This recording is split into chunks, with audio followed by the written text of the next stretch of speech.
जोड़न वाला। बाबा फरीदुद्दीन सन ना, बाबा फरीद रहमतुल्लाह अलैह आप दा एक मुरीद सी, ते ओ मुरीद सी लोहार। उन्हें ना अपने हलाल की कमाई दे विचों कैंची बनाई ते बाबा जी नूं आके दे छड्डी।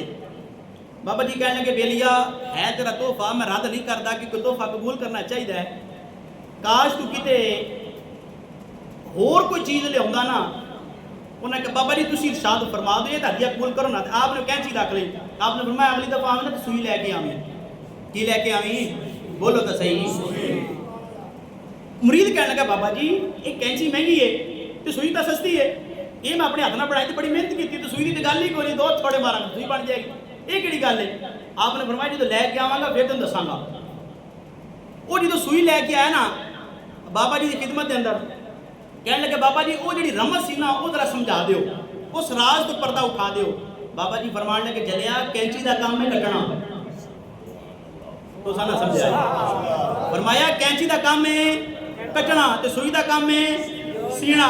फरमाया असी कट्टण वास्ते नहीं आए, असी तो बंदियां दे ताल्लुक रब नाल जोड़न लई आए हां। ये वलियां दा काम हुंदा है, वली बंदे नूं रब नाल जोड़दा है।